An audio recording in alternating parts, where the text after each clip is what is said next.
Recently, Fat Controller had ordered new engines to the island of Sodor. They had received their own Branchline as well. Their names were Dominick, Gabby, and Anya, Giselle, and Donelle. One day, Dominick was arguing. "Wake up, Anya," he chuffed. "Why are you so late? Everyone else is ready to go." Woo-hoo.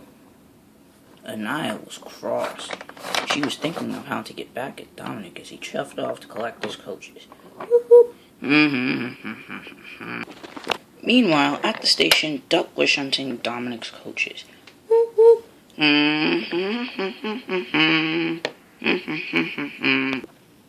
Dominick puffed proudly into the station.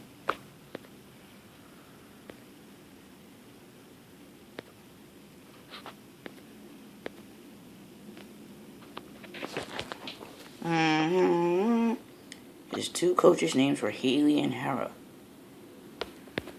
"Hello, Dominick," said the coaches. "Woo-hoo." "Good morning, Haley." "Good morning, Hera." Haley was the first coach who always stood right behind Dominick, and Hera was the coach who stood facing the other side of Dominick. "Woo-hoo." Then Molly pulled up.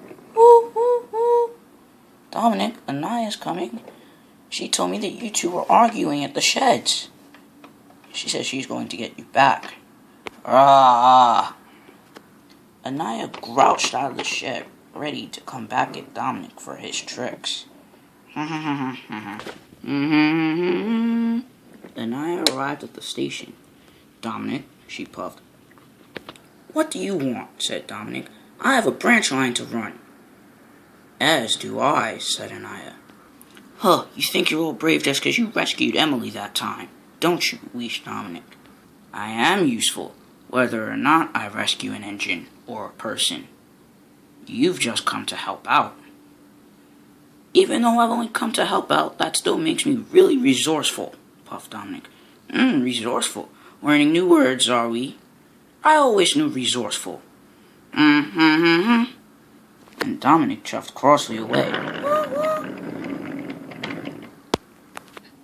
Meanwhile, Dominick was traveling happily along the Branchline with his train.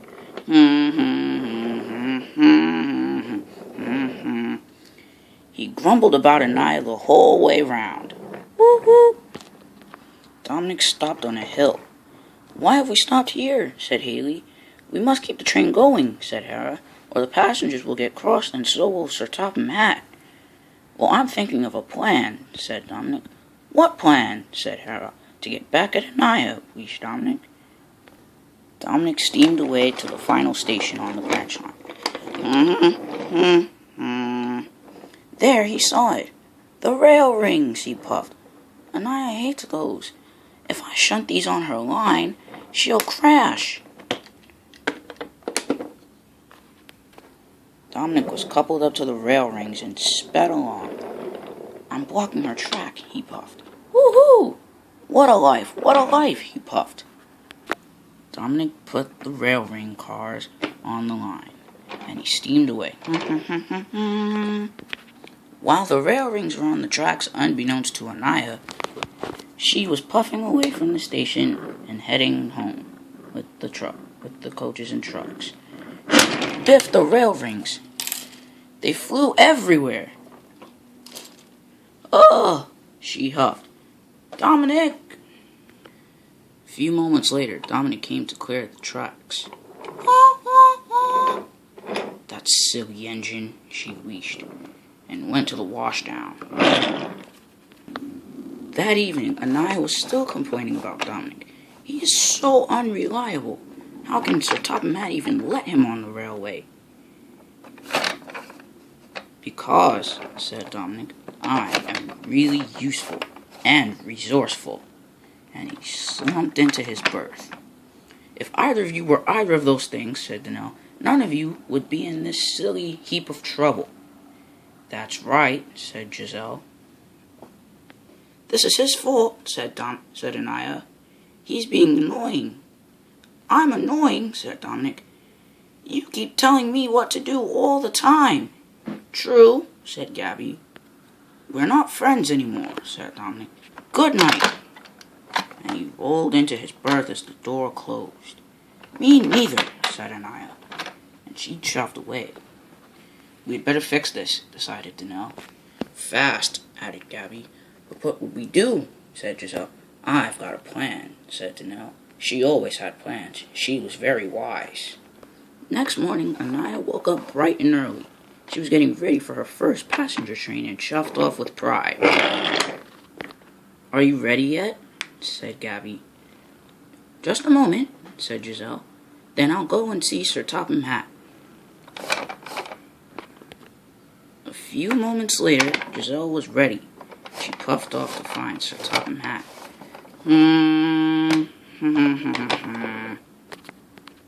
Giselle puffed into the yards, where she found the fat controller. "Ah, Giselle, one of my new engines. What are you doing here?" "Dominick and I have been arguing, sir. Gabby, Donelle, and I were wondering if we could give Dominick and I a bunch of trucks and make them pull together again."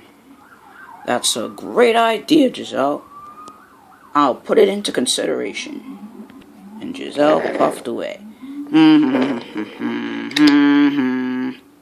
Dominick had just woken up to collect Haley and Hera. Just as he backed down to them, Sir Topham had arrived. "Dominick, change of plan. Gabby will take your Branchline train today, while you and Anya pull heavy trucks of stone and steel girders and iron." "Bother! Working with Anya is no fun, sir." "Trust me, you'll enjoy it." Dominick puffed away to go to the yards.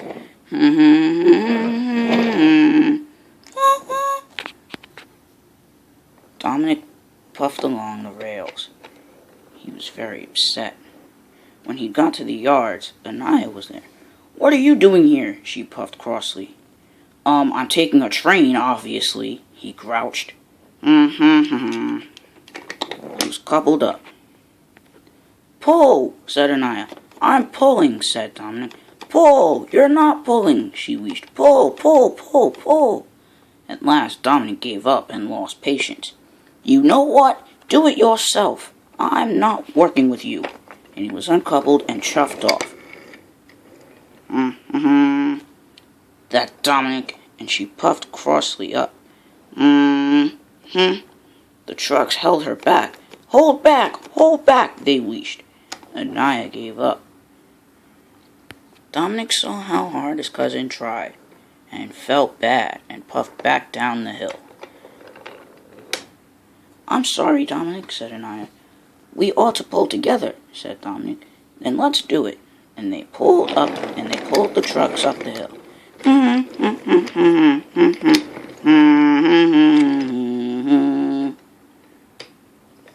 That night at the sheds, the two engines were there. Giselle, Gabby, and Donelle realized that their plan had worked. "It was all Dominick's idea," said Anya. "We only got the train delivered on time because of Anya," praised Dominick. "From now on, we must pull together." "That's if Dominick doesn't mess things up anymore," said Anya. "That was your fault." "Oh no, they're back to arguing," said Donelle. "The plan hasn't worked," said Giselle. The plan did work, at least for a little while.